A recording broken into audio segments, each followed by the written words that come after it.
think the function of low mood is to limit resource expenditure in what's called unpropitious circumstances. So ones where you're more likely to waste more resources than you'd gain. So a really simple example would be something like foraging.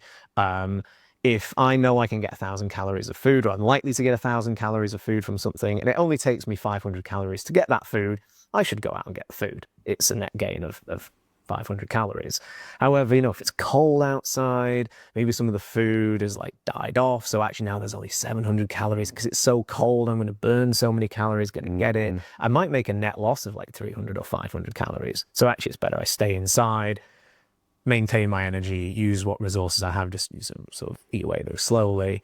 Obviously, exactly what I do is a complex, decision-making process. Low mood isn't like a reflex. It just enters into decision-making, basically going like, limit your resource expenditure. Yeah. I'm Adam Hunt, and this is the Evolving Psychiatry podcast, rethinking mental health through an evolutionary lens. Share it with people who matter, like it if you like it, subscribe if you want to hear more.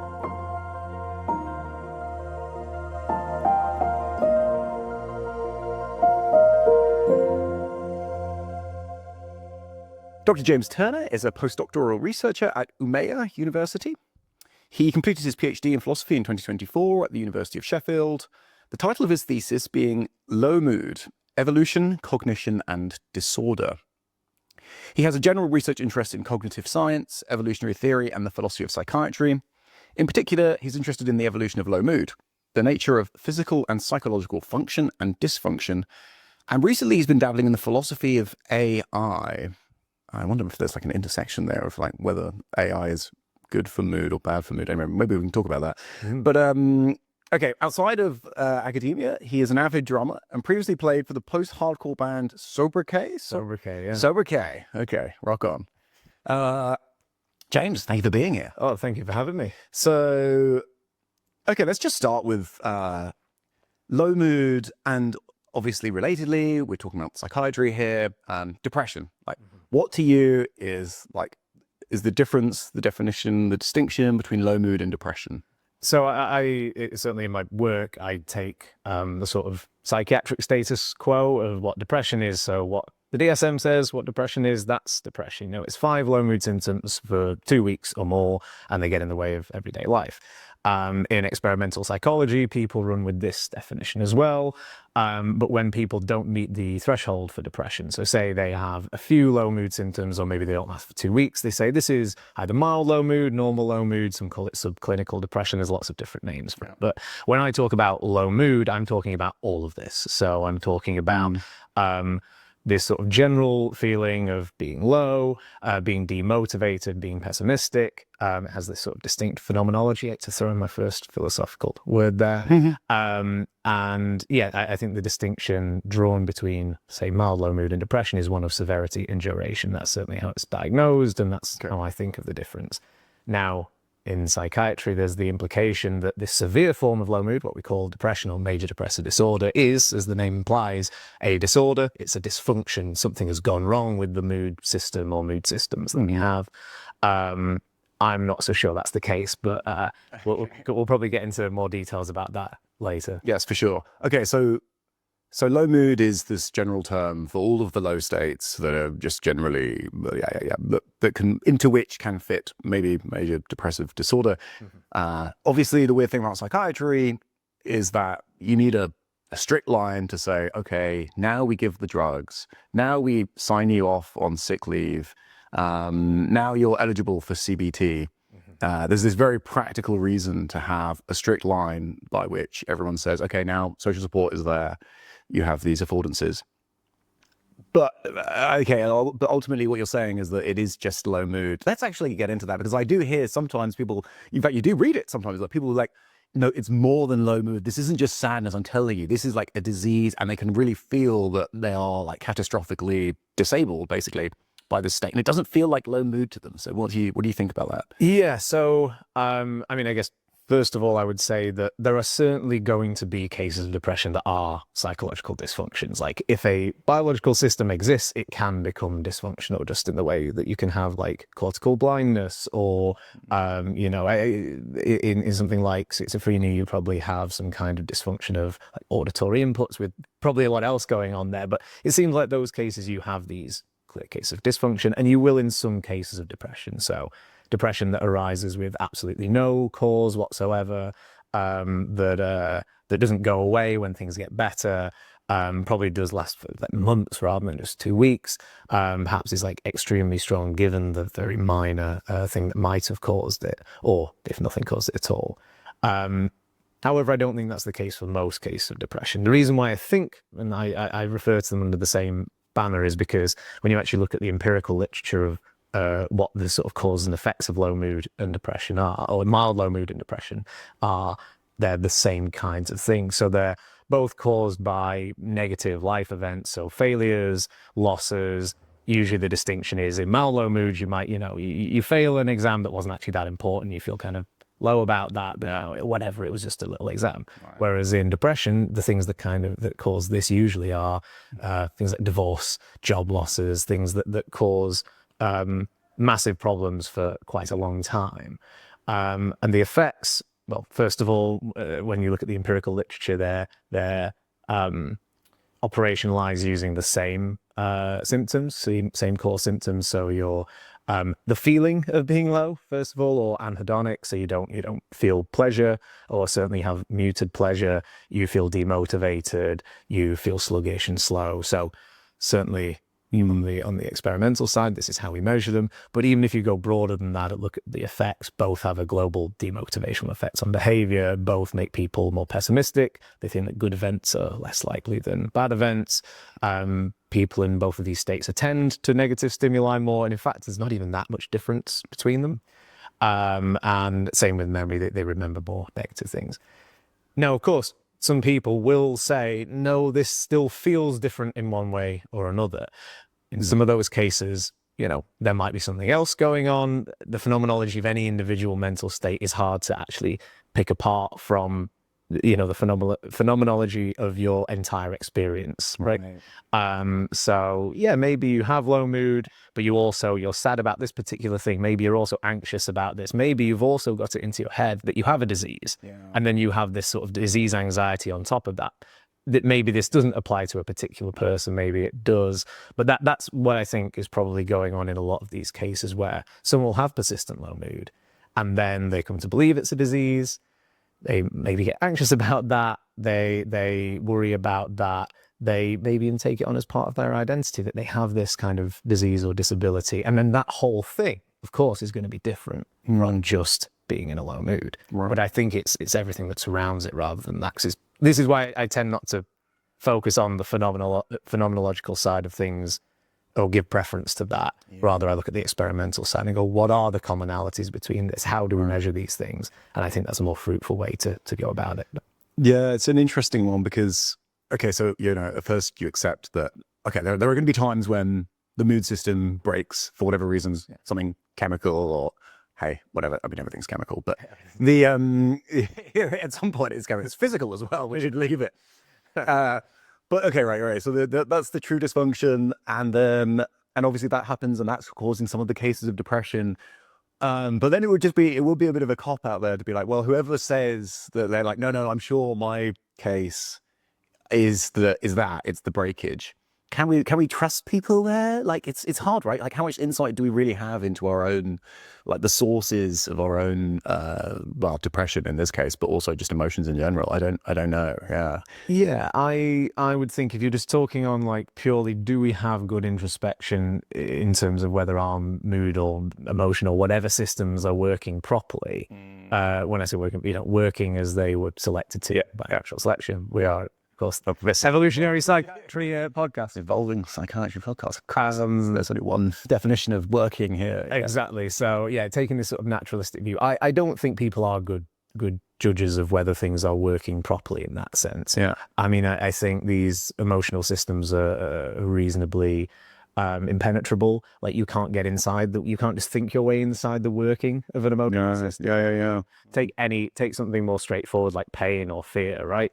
Like when you stub your toe, it hurts, but you have no access to what computations are going on inside your head. You just go, ow, my toe hurts. Same with fear. Like, I'm afraid of spiders. Like I'm more disgusted by spiders actually than I understand, but like also pride. Yeah,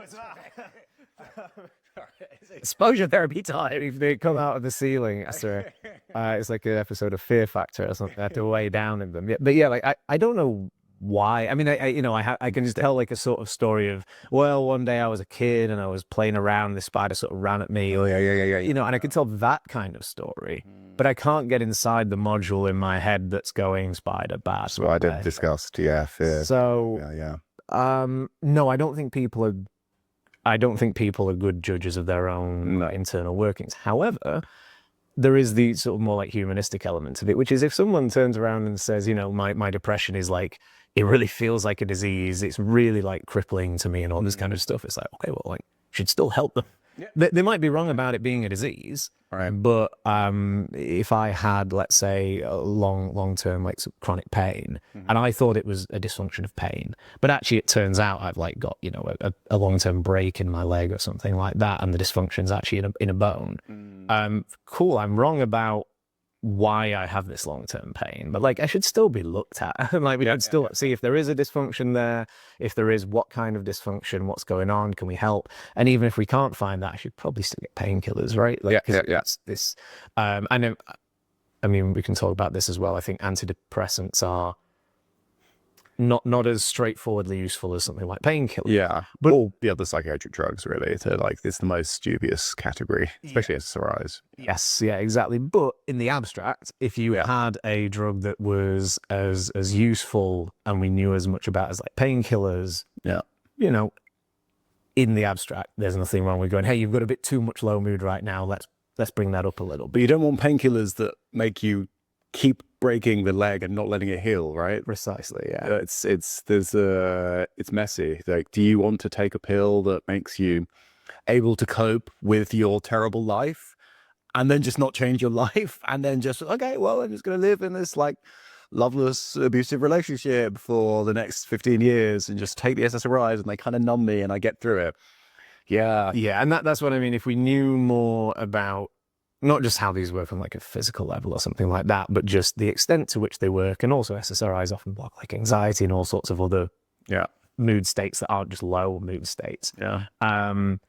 And yeah, cool. Like I have a bit of pain. Woke up with a headache. I'll take some paracetamol because I know paracetamol's fairly light. I know it'll get rid of the pain and I'll still be able to hop in the car and drive here, Yeah. I'm not going to take morphine. Like that will slow me down in all sorts of ways. Like I'll probably just walk into things and not feel them and end up damaging myself a lot. Pain's a useful signal, so is low mood. So again, if we had some kind of drug that was like, hey, it boosts your mood a little bit, but it doesn't make you just like relentlessly happy, or relentlessly numb. Cool. Like maybe one day in the future we might have something like this, and then it wouldn't seem so tricky to prescribe something like that, but we don't have that. SSRIs are like a hammer, they really blunt emotions of all, not just mood again, but like they blunt emotions, they blunt mood, appetite, anxiety, sleeping. You have all these like weird side effects, and it's like, oh, maybe I do feel a bit less depressed, but I also can't eat anymore, and I can't like whatever. There's so much. It's a hammer, and like it's multiple strikes of that hammer in different places as well, right? Yeah, it's so targeted. And so that's sort of general thoughts I have about that. That's psychiatric drugs in general, right? Oh, like I do think that there's like a maybe slight danger in early life. We're so used to taking like these drugs with basically no bad side effects that are just good. I mean, you have vaccines, paracetamol, ibuprofen, cough medicine, stuff, and that's like, it's almost harmless. It's just good. Yeah. And then you enter this world of adolescence, and suddenly there's this new range of drugs, which are the psychiatric drugs, and you're suddenly feeling depressed and anxious and whatever, and you assume that like, well, okay, then I've been taking pills for illness all the time and throughout my life, and I never really had to think about side effects. But suddenly you just entered this new world of like the side effects are almost more obvious than the real effect or the effect that you're desiring. And it's something that just isn't really taught about that much, or maybe people don't internalize before they go to a psychiatrist and they get the drug and they try it and they're like, oh, this is a bit weird. Yeah, for sure. And I think, I don't know what's best to do about that. Really. yeah. You know, I mean, better education, I think, would be one thing. Like, I do you think that, the conversation about mental health is very interesting because it's all about destigmatization and let's talk about the reality of depression. But how many people really know that when they're getting the SSRI, there are these side effects and those side effects, and that, and also, do they know what it's doing? Yeah, because, you know, when I take a painkiller, I'm pretty aware that I'm not curing a disease. When you say painkiller, it's not it's not an antibiotic. Right. Whereas when they're called antidepressants, and then we call depression a disease or a disorder or dysfunction, well, now it kind of sounds like it's curing a disease. I don't think it is in most cases. I think it's quelling a response or lots of responses that aren't necessarily, like, if you just had low mood and you took it, it would do the same kind of thing. Right. And then there seems to be an issue in, like, information, in terms of consent as well. Like, what are you actually consenting to when you take these things? Are you, if you've gone in there with, I'm consenting to taking something that will stop my illness, you don't have an illness. You know, are you really making like an informed decision? And you know, and it doesn't, it's not quite as bad as it used to be. But on the front of Jerome Wakefield's book Loss of Sadness, there's a sign which says something like depression is not a character flaw, it's a brain disease. You know, it's words to that effect. And that used to be super prevalent, especially in the US, where you would just have these like advertisements going like, it's going to be part of the anti-stigma or like the stigmatization, decrease in complexity. It's a disease like any other. Like, that was the message. Yeah, and I mean, I get, it's like cancer, it's like heart disease, and I get wanting to, you know, take away the stigmatization aspect. Yeah, because, like, you know, you shouldn't. I feel like you shouldn't think less of someone because because people are still suffering from these things. But what you find also is that it reduces blame. If you tell someone, hey, look, depression is like cancer, it's not someone's fault, then everyone's like, oh, okay, well, we won't blame them for that. However, it does also reduce the sense that, like, that person can get better, that they can change their life to improve themselves, that psychosocial interventions will be useful. It does kind of encourage taking medication, perhaps against the wishes or like even the experience that you take the medication and it actually makes you feel terrible. But you're like, well, I've got the disease. I've got to, like, you know, cancer meds make you feel like, you know, feel awful. Chemotherapy is like actually, ruins you. But, you know, I've got to, the doctor's telling me to. I do think that the paradigm of the disease model does justify over medicalization in a way which obviously evolutionary perspectives perfectly fix, but don't over fix, because obviously you have like anti-psychiatry, which is like, no, none of the meds, and we shouldn't be diagnosing anyone, and it's all a social problem. We should be fixing society first. I don't think anyone, almost no one, I can't think of anyone in evolutionary psychiatry who like believes that to that extent. Like the meds obviously have a place somewhere. They help loads of people. The question is like judicious use of them. Yes. And even if it's not for a disease, let's get into that. So you've been kind of talking about, oh, well, I don't think it's a true disease, dysfunction. We both have, well, you have a current existence in philosophy. I have a history in philosophy, and like a fair amount of my PhD was on this question of like, what's true disease, what's dysfunction, as was yours.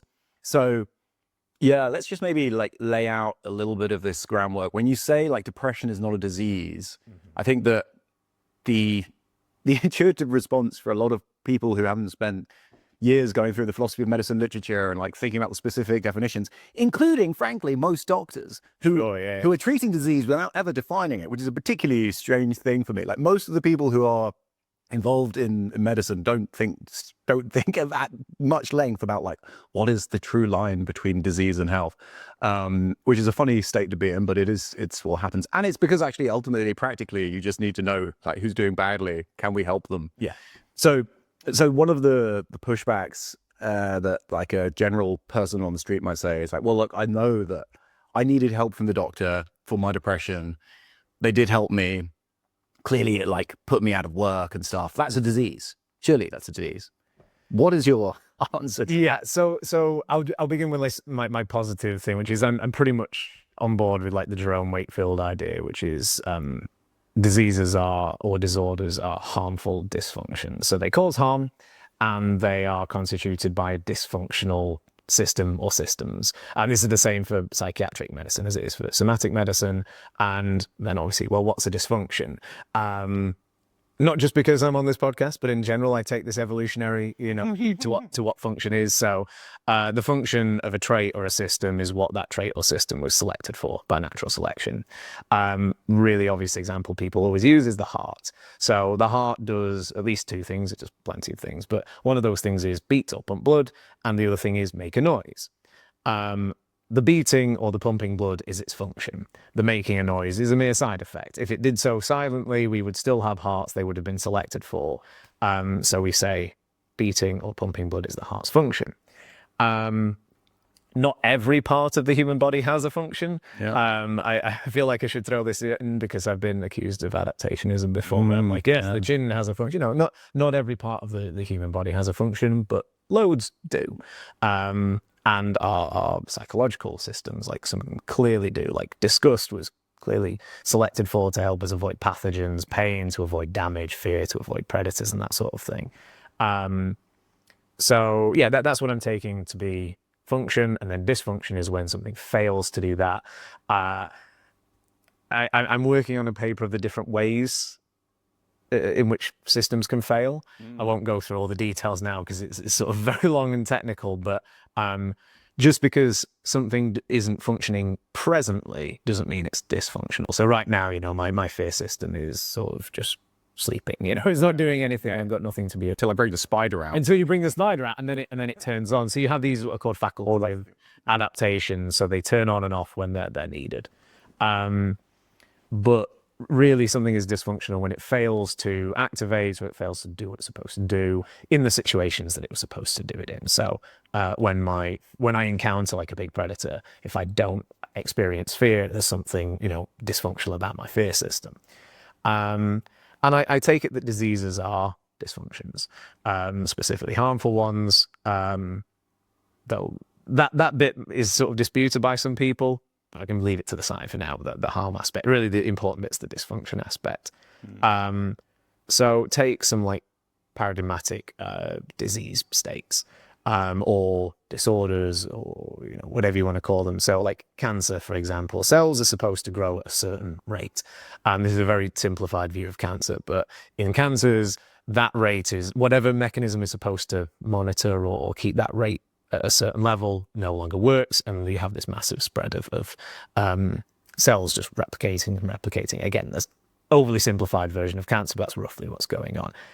Heart attack is a really straightforward example. Your heart is supposed to beat, and it stops beating or stops fibrillating or something like that. That's dysfunctional. If you damage the visual cortex and you end up with brain damage you can no longer see, again, really straightforward example of this is, I suppose, an injury, but you still have dysfunction here. Now, I think in cases of depression, your mood system or systems are doing what they're supposed to do. They're responding to sort of negative life events, and they're demotivating your behavior, at least in most cases. Again, there'll be some that are dysfunctional. Now, the question of, hey, well, I was suffering. I wanted to go to the doctor. Surely that's a disease. Here's why I think we should adopt this sort of naturalistic dysfunction view rather than this sort of more normative or like suffering-based view, which is there are so many ways in which people can suffer, and so many of them are clearly not diseases. Like poverty is dreadful, and like we should help people out of poverty, and it causes vast amounts of suffering. But like not having money is not a disease. So that's like a clear counterexample to something like that. Also, the problem is it can overgenerate diseases by things like prejudice, which is if you're in a racist society, and say you're black in like antebellum or prebellum American, so USA, then like you're going to suffer an awful lot because of the prejudice of other people. But like you being that race, that skin color, or whatever, is definitely not a disease. Yeah. Even though it is the cause of your suffering. Well, I suppose it's the first cause, the pregnancy. In some way, it's like there is a it's group part of the causal chain of your suffering. But like, we really don't want to say that, you know, it's obviously right. being a certain race or, you know, having a certain skin color is a disease just because some other people, like, you know, make your life a misery or try and kill you because of it. And I think, you know, that these kind of examples really crop up an awful lot when you just think about suffering. Pain is, you know, just the medical example. You go and you're like, doctor, I'm in pain. Yeah, sure, they'll do something about the pain, but then they will also look for what's causing that pain. They'll look for a dysfunction, they'll look for a disease. And sometimes they won't do anything about the pain because they're like, nah, this is because of the disease. And actually, if you do the pain, you'll get addicted to the opiates. And that's sorry, you're just going to, well, like, take this very mild painkiller, but like, you don't really want to, mess with that too much. And even if you just go back into like the history of medicine, you know, people used to, I think just on a very practical point of view, never mind the sort of more philosophical over generation thing, though doctors don't think about the definition of disorder a lot, it does seem like most of them run with this idea that it is a dysfunction in some way. There's something objectively biologically wrong, even if they don't spell that out evolutionarily. But like, look, they've got a disease. There's something wrong with their body or with their mind. Like, something has gone objectively wrong. It's not just mere suffering, because they do distinguish between diseases and pain. Or the example I was going to use is fever. They didn't used to. They used to think of fever as a disease, and people used to try and quell fever, and then that caused a lot of harm because fever was doing a lot of good. It was a defensive response to infection. And even in psychiatry, you separate like neurological disorders, which are the ones where you can just find some kind of brain thing wrong, and then you go to the neurologist. You're like, oh, we've scanned you. Yep, we found the tumor or whatever. The rest, the messy ones, the ones which I'm interested in mostly. Which are because they have more plausible evolutionary explanations, or like what's going on here? Why are humans developing this state so often in this like repeatable scenario that's like, oh, you've lost your husband or whatever? Should humans be developing brain diseases every time they're in these like stressful situations? It'll be a sort of strange thing to happen. Yeah, right. Like, why would evolution have made us so susceptible to dysfunction, right, when it comes to things that would have happened, you know, like more like incredible trauma? Half of your brothers and sisters and all your friends dying before the age of like 14. Yeah, right. Like you're often being orphaned and like being starving. I mean, Jesus, And, you know, lots of animals exhibit low mood behaviors as well. So certainly primates and mice as well. And there's some preliminary evidence, even like lizards and mood states. And, you know, their lives are even shorter and more brutal than, you know, ancient human lives. Yeah. So it would be very strange that evolution would have left us with a mind that's so prone to dysfunction in these circumstances that are so common. Right. Rather, it seemed far more likely that it would have developed a defensive response to this. And that defensive response on a human level, on this conscious level, really sucks. It's horrible, but so is pain, so is fear, so are all these other things. So that sucks. Peak. Without life sucking, then life wouldn't exist, because at some point you have to experience life sucking. Otherwise, because that's a bad time, and you need to change the bad time, or you need to wait for it to go away or something, and then you'll be able to pass on your genes and survive and thrive. Exactly. And in those times of suffering, then you've just got to learn what it's like trying to tell you, right? And adapt to it. Yeah. What do you think about the problem of modernity sort of causing, there's also complexity here in especially low mood, as like not really serving its function anymore. Like how often is it really useful to get depressed after when you're being bullied by your boss? I mean, maybe sometimes you leave. Okay, maybe you take sick leave.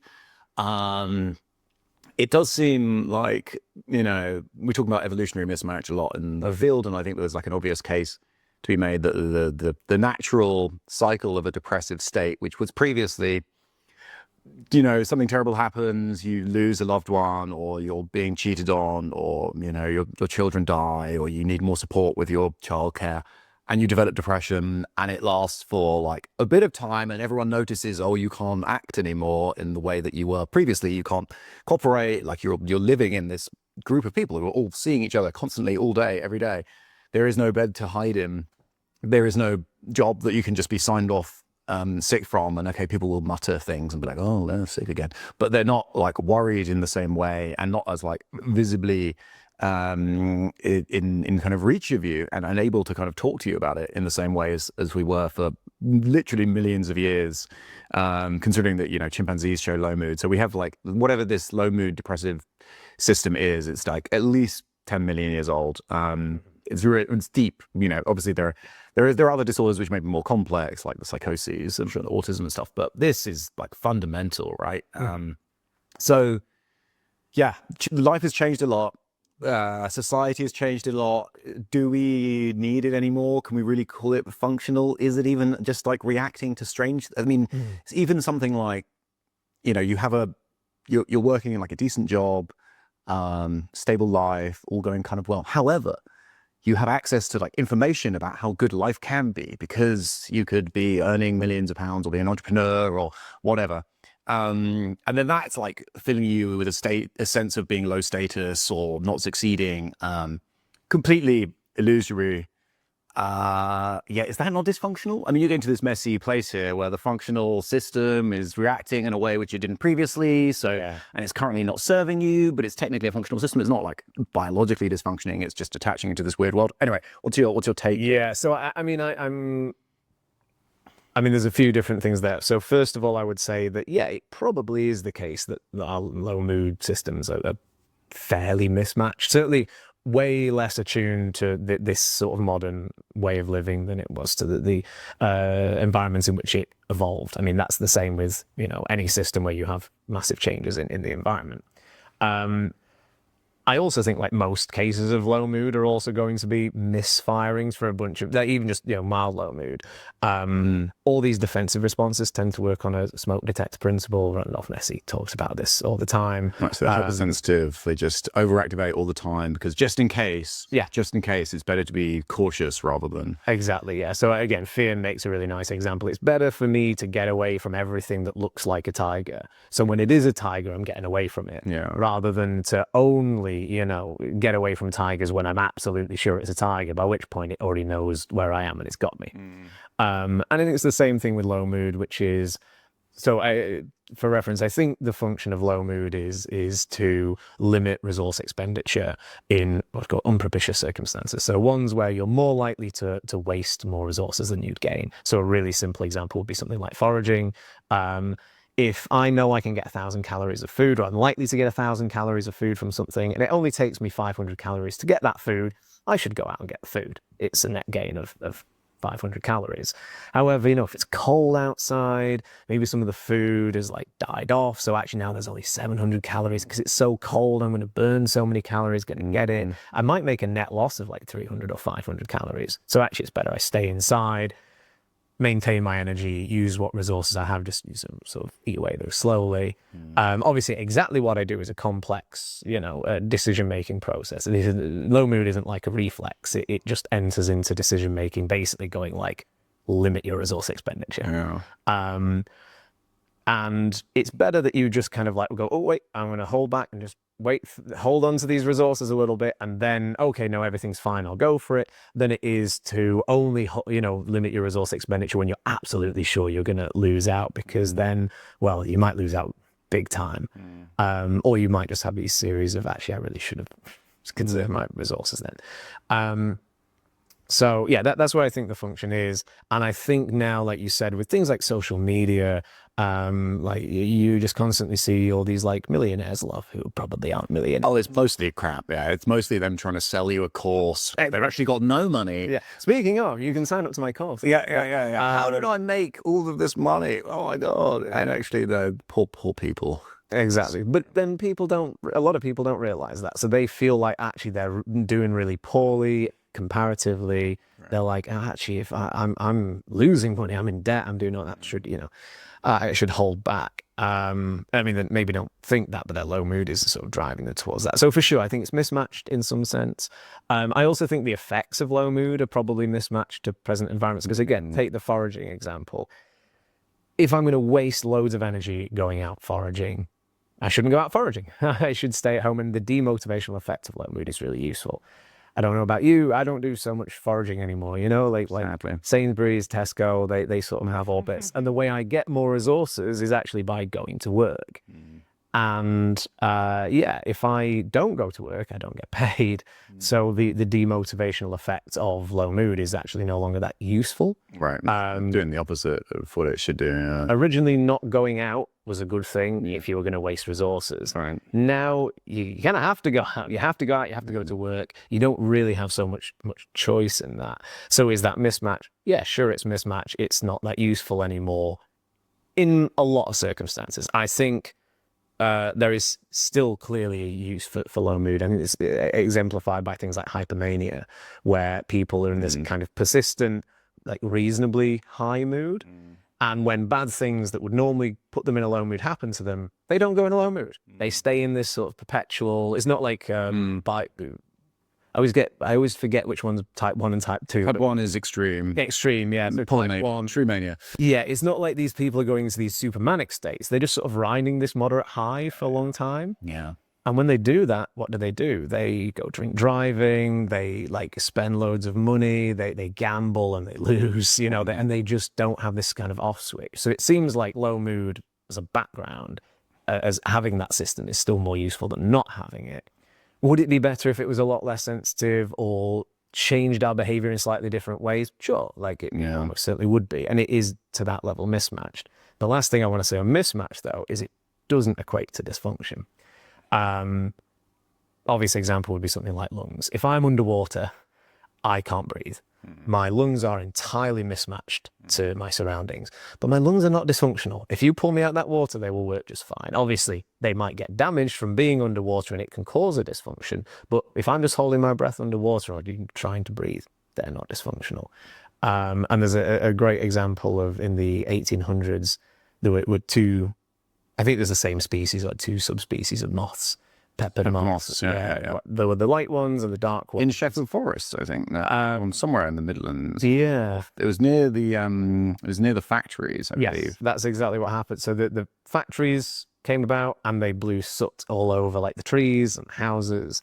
And all of a sudden these light peppered moths stood out on all this soot and they got eaten by predators. So the population of light peppered moths drastically went down and dark peppered moths went up. But there was nothing wrong in like the pigmentation systems or, you know, any of the systems that made the moth this way. They weren't biologically dysfunctional. They were, for want of a better word, very unlucky that the environments had changed around that. And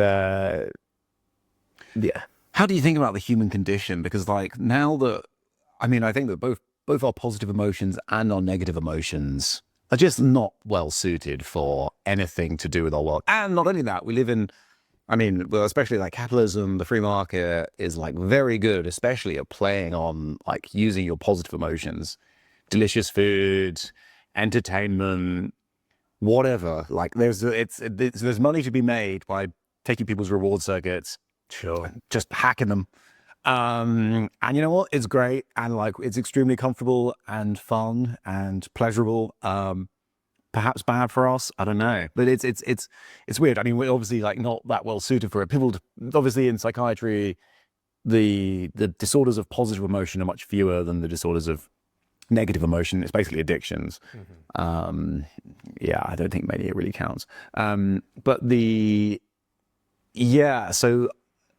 what do we do with these like systems which just aren't suiting us, and how flexible can we be? And should we? I mean, I feel like the evolutionary approach is the one to make sense of what's going on and to put both the positive and the negative in like the right context and understand.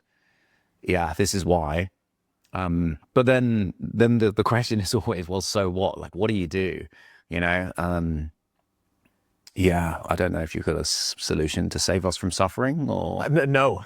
God damn it. No, I mean... Someday someone will save us from suffering. Sure, I probably would be a millionaire if I did, right? So, I mean, I think that on the one hand, yes, these emotions aren't all of not just low mood, aren't particularly well suited to modern environments. Although again, I can't think of one where it would be better if we just didn't have it. Like even low mood, it's better that we're not in this constant reasonably high mood, because it's way worse to just, take all these risks, get divorced, gamble all your money away, than it is to feel low sometimes. Should it be retuned? Should some of the effects be changed? Sure. But like take disgust as well. Like there's so many things that we don't actually need to be disgusted by, but like I still need disgust, so I just don't pick things up and eat them that are going to kill me. Fear, I should be afraid of cars on the road that are going kind of fast. And the fear system isn't very good at picking that up. It's much better at being afraid of is afraid of snakes. But like, when a car goes past kind of quick, I do.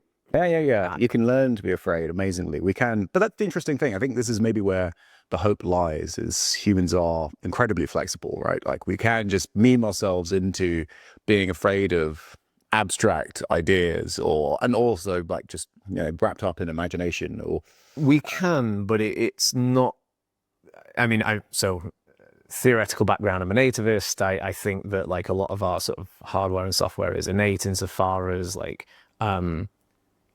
it's not hardwired, like there's nothing you can do about it, but the priors in these systems are fairly strongly weighted through development rather than through learning. And you see this in things like Garcia effects, where, you get rats. It's really easy to make a rat afraid of like a predator, a classic predator for a rat. It's really hard to make a rat afraid of like a spoon or some object that it can barely like recognize. You probably can do it eventually. But it's way more difficult. And it's the same with humans, which is like, we should all be way more afraid of cars than we are, right? Because we're around them all the time. They're very fast. Yeah, sure, we often don't get hurt by them, but like I've been in a car crash before, and like I should now never want to go near a car again, but I drove here. I've never had a bad interaction with a snake, and I don't particularly dislike them, but like if one of them started coming towards me, I would definitely avoid it. I've never had a bad interaction with a spider, and I hate them. So yes, you can, these systems can develop, and you can learn or develop like emotional responses to things that you wouldn't normally. So there is a degree of plasticity in all these things, but you're sort of fighting against the innate wiring of the system. So you probably need, say, order like gambling, right? Do you just need to ban it? I don't know. Like can you just not trust people's risk sensitivity versus rewards sensitivity, or desire for reward is just like poorly calibrated to this thing which gambling websites and companies are just like printing money from your innate inefficiency of like properly judging risk and reward. Yeah. Do you make it illegal? Like quite a few countries have made it illegal. Is this like a place where government should step in and say, hey, it's not like the human species is not suited for this. We are, as the people, we decide, we together. So I mean, my short response is no. I don't. But you're like a flutter, do you? Like I as a background, I'm like very socially libertarian. I think like not background gambling. Yeah. No, as a background of a gambling. No, I'm really good at poker. No, I don't. I'm not a political philosopher. I have no real strong argument for any of this. This is much more my general background approach to anything political, which is if it's in the social domain, you're dealing with what I can just do in my free time as my leisure. I think outside of things where like you directly harm someone else, I don't think you should be able to, fire a gun into a crowd, obviously. But like, should I be allowed to go online and play poker on a machine that might be like rigged? I kind of think I should be allowed. Do I think it's a good idea? No. If you said, hey, this is what I'm going to do with my spare time, I'd be like, why? Don't do that. Do something else. But at the same time, I don't know. I try and avoid any of these like paternalistic policies that tell you what you can and can't do. So I certainly, I would not be the one advocating for it being banned. I mean, you ban it for like children and stuff like that. You have to be that's the thing. I'm not that libertarian, but like you have to have some level of you guys can't. You're too young. I felt like you could just put max amounts or something. I don't know. I agree with you that like in general regulation is not good, but I do feel like there's an argument if all of the things that as like a government, as a collective, we maybe should think about is like the places where we are collectively weak. I mean, like heroin or fentanyl, right? Like, I don't know. I am like I'm actually quite libertarian about like drug policy, but at the same time, you can see that it's just really not good, especially for like that 3% or 5% of people who are particularly susceptible. Maybe you just need a better social care system, or you need to like know that some people will be more susceptible and just catch them early. And if you give them other things to do, they probably won't get into it. That's actually probably a better way to do it. Yeah, and I think drugs has another layer of difficulty as well, which is if you make it legal, then you can have checks and balances on actually what people are getting. That's true. Whereas if it's illegal, you know, knows what these things are cut with. No, I agree. And that's, I mean, that's just a whole other issue. And organised crime and whatever. Yeah. Right, yeah, and you end up funding crime, and that's bad. Yeah. And I don't think we should fund crime, so maybe we should make these things again. I'm not gonna. I don't want to put my foot down either way on this, because this is not. I need a yes. I'm not gonna say yeah. This is yes. No. I get it. In terms of like the depression stuff, like it's not something that we can regulate or probably should regulate for. But what do you think, as an evolution-informed researcher, thinker about depression and low mood and, you know, the workplace and relationships and stuff? Is there some angle of like public health or improving workspaces, or is there some sort of simple fix that comes from realizing, just like thinking a little bit more deeply about what the human being is, what we need, what can go wrong, what can like set off the low mood system, which we are currently not realizing is actually really bad and is actually causing a lot of suffering? I don't know. Is there, Yeah, for sure. I mean, I would say for some more like in-depth policy ideas, Dan Nettle is the best person. So like, because he goes down this line very much of like public health is policy problems as much as it is like medical problems. So he's probably got some far more like in-depth and detailed ideas than me. But my hobby horse for this and almost anything is education, which is, I think, one of the biggest issues is that, like I said earlier, I think people just don't really know what's going on. Yeah. You know, they think this drug cures a disease in the way that like antibiotics kill pathogens. Yeah. Or, you know, it's that kind of thing. And that really isn't what's going on when you take an antidepressant. But they also, you know, you get all these kind of things like, depression arises without cause. I've heard loads of people say that. It's like, no, we know this is not the case. Like at least 80% of cases arise after severe negative life events. That's most of them. Yeah. People obviously think it's a disease. That's still, I don't think it is, but that's still up in the air at least. But it would be nice that people knew there was a debate going on. You know, it would be nice for this to be, public access. And I think, you know, the onus is on academics to some degree, you know, and it's difficult, right? Like I have a paper on what low mood, what the function of low mood is, but it's written for academics. It's open access. Anyone can technically read it. And I like to think I'm a reasonably good writer, but I am writing for academics. I'm using jargon that I'm not explaining because I expect the reader to know it already. I need to do something else, right? Like I need to write a blog post or appear on a podcast. And I think academics should be doing more of this. And I think like not just talking to the general public, but talking to doctors. It's what I like about this group. You know, you have this crossover between researchers, philosophers, doctors, members of the public, and people can kind of get in on this and get that information. But also, just teaching about this more in school in a way. The issue here is it is taught in school, but you have this very sort of narrow, like, this is a disease, this is. So the sort of material that teachers are provided with changing to be more up to date. You know, it's not that I work in a school at the moment. It's not their fault, right? Like they've got to teach 5 lessons a day, 30 kids in each lesson. They've got so many different things to do. They can't be experts on that and, you know, on evolutionary psychiatry and whatever else they have to teach, right? That's just not doable.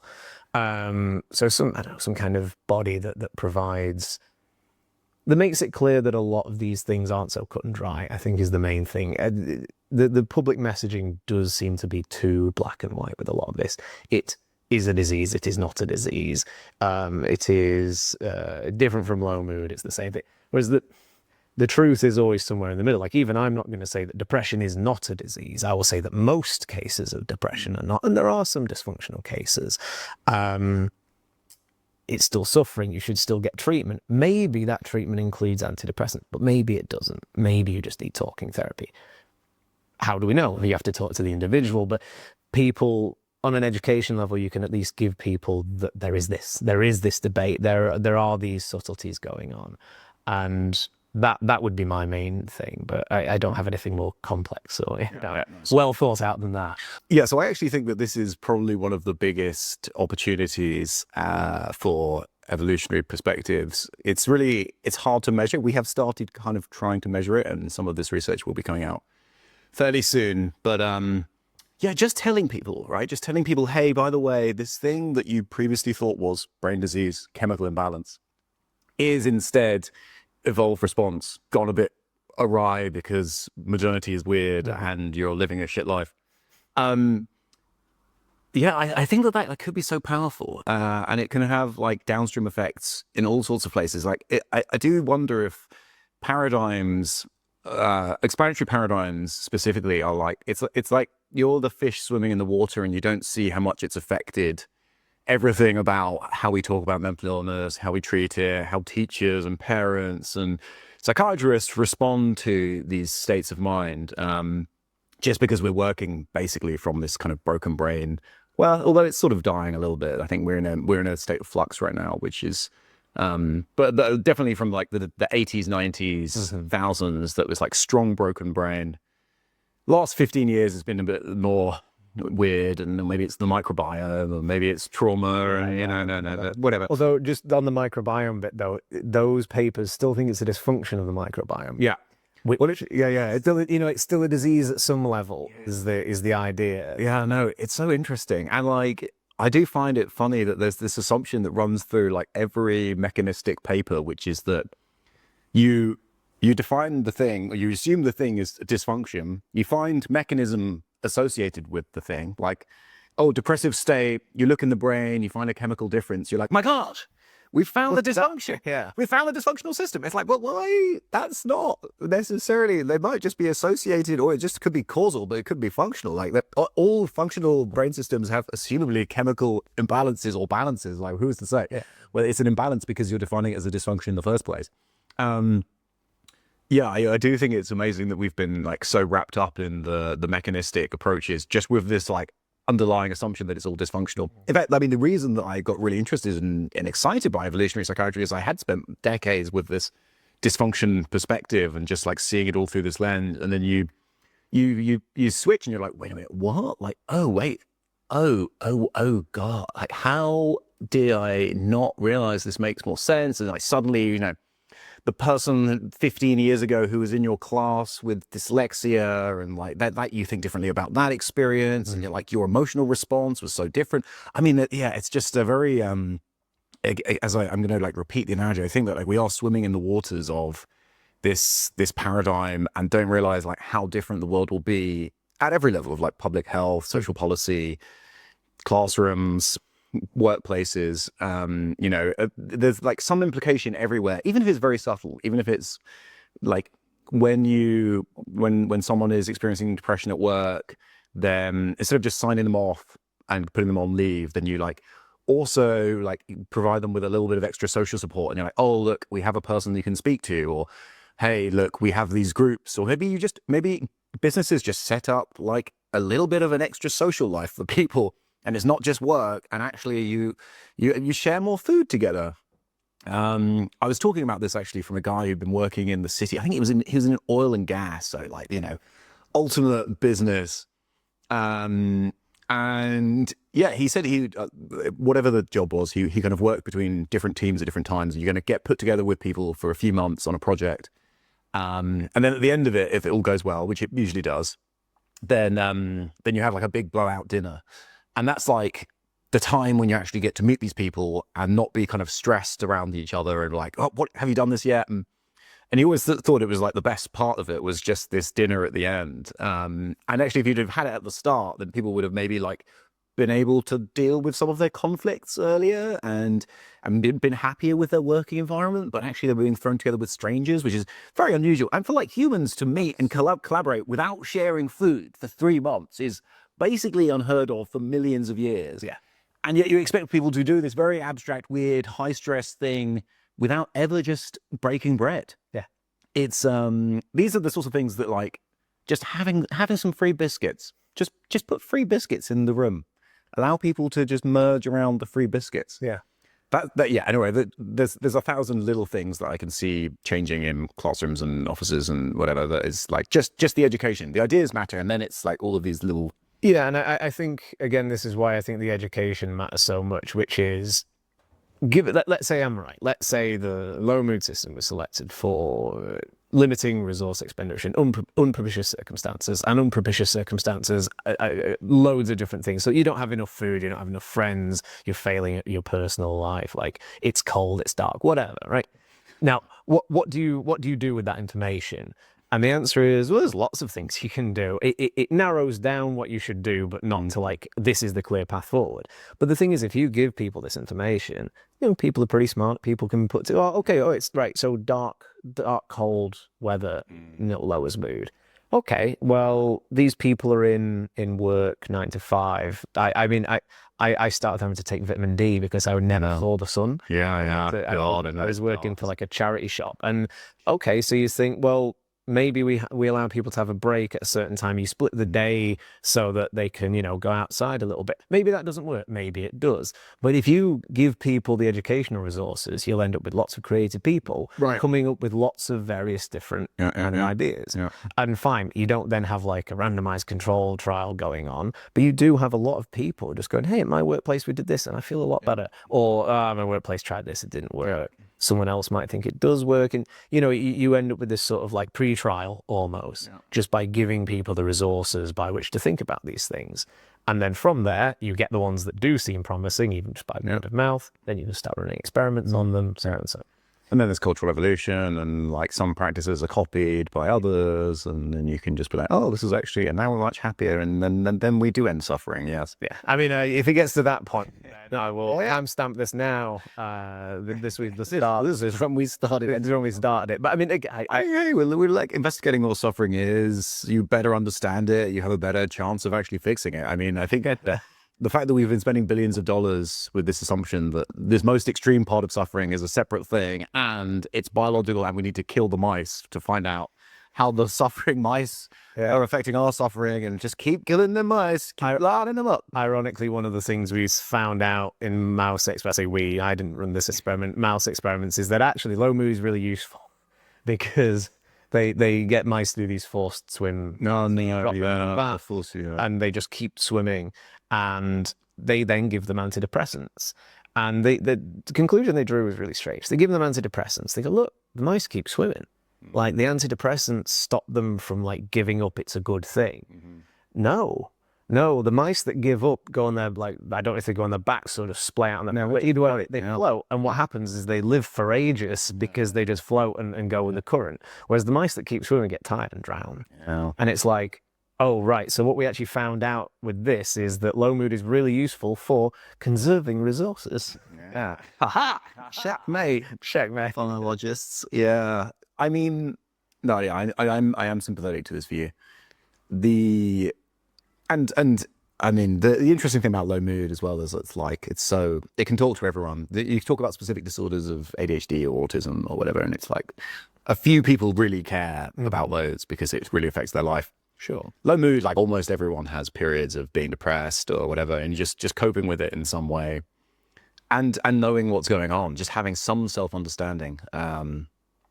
I can't remember what this concept is. There's something amongst GPs, which is that like the primary medication is your words or something like that. I'm butchering this entirely, but there's like an idea that as the GP, when someone comes to see you, like mostly what you're there to do is just give them a reassuring voice and say, hey, this is normal, this is like understandable, it will get better. Most of the time, your body will just get better by itself.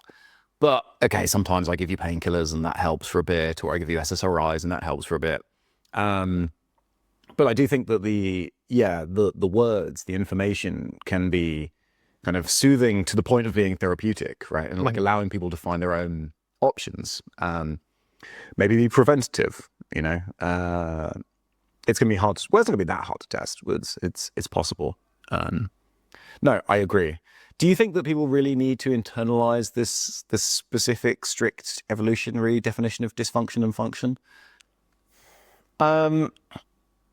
I think it should be adopted at like a medical level. I think that's, or at least that's what should be in mind when people are making dysfunction descriptions. Like whether a particular GP knows this, right? Like whether they themselves go, oh yes, it's this evolutionary thing. That doesn't matter so much, I don't think. But when it comes to things like the DSM, people who decide what counts as dysfunction and what doesn't count as, or what states are and aren't dysfunctional, I do think they should have this evolutionary thought in mind. For reasons I gave earlier about these sorts of more like folksy ways of talking about dysfunction, like, oh, this is dysfunctional because it gets in the way of my life. It's like, yeah, so does poverty, and all these other things, and we don't want to over-medicalize, we don't want to over-generate diseases. And again, even things that are more biologically grounded, like mismatch, again, for the reasons I gave earlier, aren't dysfunction, and there's a bunch of mismatches that we don't want to call diseases, like being underwater. So I do think that when it comes to that level, when it comes to carving nature of its joints, for what is and what is not a disease, I do think people should be quite strictly evolutionarily function versus dysfunction. That should be the thinking. Would it be useful in the layperson? Probably. Like I think it would be, again, about education, it would be good for people to know about this perspective. And because I believe this perspective, I probably do think it'd be better that they think this is true rather than some other version of dysfunction. But like, better than anything is that they know there's this perspective and they know why people think like this, even if they like dismiss it and they think, actually, no, I have a better theory of dysfunction or whatever. So I certainly think it should be communicated to people. And yeah, at the level of carving nature at its joints, I think this is the best way to go. Yeah. No, yeah, I obviously resoundingly agree. Although I do wonder, I don't know, sometimes you just saying something like suffering has a purpose, and you just giving us like a slight functional framing, I think does a lot without having to be like, the only way to strictly define disorder is by using the evolutionary paradigm, and all other ways are messy and imprecise and can never be. And that's why I say, the layperson, for the general public, for even just, your GPs and people who aren't like writing these books, like it would be good that they know about this and they know there's this like dysfunction versus strategy like approach going on. But I'm not gonna come knocking at their house and refuse to leave until they believe me. Yeah, no, sure. The irate philosopher being very, I mean, the philosophy of medicine, I don't know, it's most of, so for the listeners who haven't got into the philosophy of medicine literature, which is probably most of the listeners, a lot of the debate in philosophy of medicine has just been about this question. But it has also been sort of it's not been settled, because nothing's ever settled in philosophy, because then there's no jobs anymore. No. But you have to keep finding weird arguments to make. But I think that at least most people sort of agree that the evolutionary paradigm is kind of the only way to get a nice, solid, somewhat objective definition of dysfunction. It's hard to test. There's other problems. But like the philosophy of medicine has been working hard on this. And there is at least a fair amount of consensus. However, the doctors don't know. Why don't the doctors know about this? Why have the hundreds of thousands of doctors not heard that we've solved it? So I think, first of all, like you said, we've not solved it. The sort of like more Bourse paradigm, where it was actually to do with like statistical functioning in a weaker sense, where it's just what the thing does. That was more popular for a little bit, it seems. But you are right. The evolutionary perspective does seem to be the most dominant form of like, if you read a paper now on dysfunction in medicine, the dysfunction is usually evolutionary. There's a few people saying we should get rid of it and go back to something like Bourse. And most people who are arguing against something like Wakefield are arguing against the specifics. Specifics of Wakefield, I argued against, but also elaborated on Wakefield to kind of like fix it somewhat in my PhD. Yeah, exactly. So I mean, I think it's the right ballpark, if like imprecise in certain ways. And I think the biggest sort of move in that recently has been Harriet Fagerberg's paper on domino dysfunctions, where it's like, hey, it's about dysfunctions, but we can get rid of the harm thing and be completely naturalistic. So diseases are actually dysfunctions that cause more dysfunctions or cause mismatch due to like a lack of signal input or something like that. It's a great paper. You should read it. It's probably open access. But again, that's still evolutionary. It's still this paradigm. That's the new cool theory. And yeah, the sort of Bort's idea is not there that much. There's a few, again, like these sort of more normativist people who are just like, it's just about suffering. It's just what we want to, want to cure or help people with. Again, I don't think these really work. I think a lot of people disagree with this. So yeah, with this reasonable consensus, why don't doctors know about it? I mean, I think the simplest answer is doctors are very, very, very busy. And would it ever matter? Like, are they going to make a different decision? Well, they might, but they probably don't think they will. Like if you're, so my reference, my mum was a medical doctor. She was a GP, and like, you work such ridiculous hours. You don't have time to come home and read some philosophy. Why would you? Like, why would you want to do that to yourself? So that's one reason. I think, although also like philosophers aren't particularly good at PR, despite the fact that we're supposed to, like argue and debate and have these sort of public things. It's probably not even philosophers as individuals, but the way like universities are set up now, like you go to there, you do your job, you write some papers, because that's what the university wants, right? They want you to write papers that get in really good journals and make their research scores go through the roof. And you're there to teach because that's how you get money. But you're only teaching the people who already want to be there and already curious. You're not, there's not so much push, at least from my perspective, for this sort of public outreach. They say they want impact, but they never really tell you what impact means. They never tell you what it counts as. Also, from the other side, it is more difficult for me to turn up to, an event that's mostly medical doctors, be like, hey, I have a humanities degree. Like, you're not a real scientist. I was like, I didn't say I was, but I have some ideas that, you might want to listen to. And I mean, even between doctors and scientists, there's like the people who are doing the research, who aren't medical doctors, and then there's the scientists. And the scientists think the doctors don't really understand the research, and the doctors think that the scientists don't really understand the patients and the complexity of the individual. And everyone sort of believes that they have the right view. Yeah, I don't know if this is bigger in medicine than it is anywhere else, because obviously it's just tribalism exemplified. But I mean, it's the classic statement that like a surgeon has never killed anyone if you talk to a surgeon, right? Surgeons have never killed anyone. Anytime someone dies, it's the anaesthetist's fault. But if you talk to an anaesthetist, they're like, no, we've never killed anyone. It's always the surgeon's fault, So there's there is. Philosophers aren't killing anyone, thankfully. Like, well, I hope not. But why didn't that? But offering random experiment. If you're an ethicist, maybe some ethicists really do, push things. Lots of people tied to trolley tracks and that sort of. Yes, exactly. Yeah. How many people would you kill? Yeah. Well, philosophers kill more people in thought experiments. Oh yeah. Most papers, you got to kill someone. Yeah, super. Okay, I mean, I agree with everything, almost everything that you've said, I think, yes. Do you have any last thoughts, things that you'd like to mention or cover, things you'd like to share, research that's coming up, what are you thinking about, what's the world for you at the moment? So, I mean, I think in one way or another, I've said all my sort of key points on like the low mood and depression stuff. I'm working on a paper. I mean, you can read my paper on the evolution of low mood. It's called Bad Feelings, Best Explanations, subtitle, I can't remember one, In Defense of the Propitiousness Theory, where I defend a view that Randolph Nesse had. He's sort of kind of moved away from it. He thinks things are a bit messier now. I don't, If he doesn't want the theory anymore, I'll call it mine. But yeah, I defend that as the evolution of low mood. I also talk about like the content, so the information that low mood states carry in another paper called What's Low Mood All About? That's much more like just philosophy rather than evolutionary theory, but people might find it interesting. But the paper I'm working on in this is my sort of main defense of the claim that most cases of depression are not dysfunctional. They're activations of properly functioning low mood system. When I'll have that finished, I don't know, because the other thing I'm going to work on is then what I'm going to do I believe it's pronounced Umeå, but I will let you know when I get there, is actually going to be on AI. And I'm taking this functional approach to AI systems. So I'll say a little bit about that just because we've touched on evolutionary function. Obviously, AI systems have not evolved by natural selection.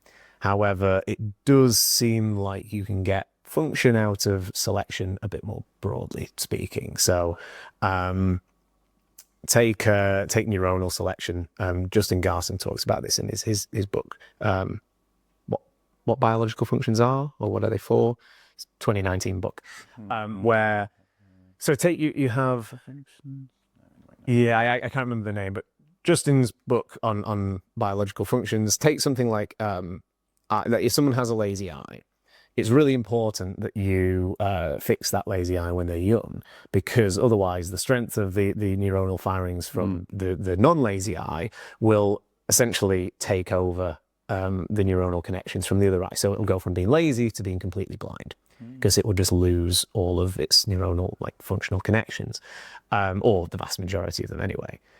And it seems like what's going on here is a type of neuronal selection. It's not happening over evolutionary time, it's happening over developmental time, but the plasticity of your brain allows it to select for the most useful inputs, the ones that I want to reach from this glass, the neuronal inputs that give me the most accurate information, that gives me the most success, as many successful behaviors as possible, those will be selected for. It's a kind of selection. How similar it is to natural selection, I don't know, that's a little up in the air, but it seems like there's a certain type of selection going on there, and it seems that can generate functions just in the way that natural selection can. And I'm applying that idea and similar ideas to AI systems, which is, yes, they are not selected for by natural selection, but very roughly the way they work is you have a bunch of artificial neuronal, this is an artificial neural network specifically. You have a bunch of artificial neurons that are connected to one another, even if it's just like a virtual machine. And, one neuron will connect to two others. And over time, it will get trained to preference one of those connections over the other, given what comes in. And at the beginning, the difference, it might be a 50-50 distribution, but with training, it'll become 60-40, all the way up to the end where it could be 100 and 0, or, it'll have its new probability distribution. And it seems like that's a kind of selection going on there. You have this preferencing, a selection of a neuronal pathway over viable alternatives. And if that's the case, do these machines have proper functions in the way that human minds do? I don't know yet. I haven't started the project properly. I think the answer is still going to be no. I think there's too many differences between the architecture. But that's. I don't think there's such a thing as bad science, and I don't think there's such a thing as bad philosophy insofar as at least the atmosphere of doing. Okay, there is obviously bad science. There is Very bad philosophy. and there's some bad philosophy. There's obviously. I'm sure yours won't be. Sure. It's a strange thing to preface your postdoc with. It's actually impossible to do bad philosophy, and I'm going to do the worst, but it's still not going to be bad. But I'm sure it'll be fine. You can do terrible things while you're doing science, but the idea of science or philosophy done properly, even if it's not clear what the outcome is going to be. Right. The MRI machine came about because we tried to go to the moon. Yeah. I know. Boring. Yeah, for sure. So, and I think the same thing. This is, I think, a nice example of this, which is I started dabbling in evolutionary theory and just sort of thinking about the mind from this evolutionary, but with no end goal in mind. I was just like, oh, this is an interesting way to think about it. And then I was like, oh, actually, I think this is the right way, or one of the right ways to think about it. Okay. And then I started thinking about mental health, and I was like, hey, maybe I can make some small impact here. And then that led me onto AI as well. Hey, I can use these same principles I learned about how functions arise to now talk about something that's really cool and trendy and won't be in 3 years. But hey, in that time, we'll be paper clips by then, or we'll be plugged into Zog. There will be no jobs. No. Been absorbed into the. I will have no mouth and I must scream. On that happy note. I'm usually a really cheery person though. Because I think everyone is You're like, I don't get sad. There's such thing. It's all functional. I'm generally not prone to low mood. I'm a deeply unanxious person. And you're going to turn off all of the people who've been depressed, who've had long experience of depression through this, and they've been listening to you avidly. Yeah, maybe it is all functional. And then No, you don't know. We haven't felt how bad it gets, man. Yeah, it really does get real bad. And and despite what I said, it's not like I've had low mood before, and obviously very long, prolonged periods of low mood. But in general, yeah. No, I get you. Yeah, me too. Thank you so much for coming on the podcast. So that's right. Again, thank you very much for having me. It's been a real fun chat. Cool. Great. Thank you. Super. The Evolving Psychiatry podcast is financially supported by the Human Ecology Group of the Institute of Evolutionary Medicine at the University of Zurich.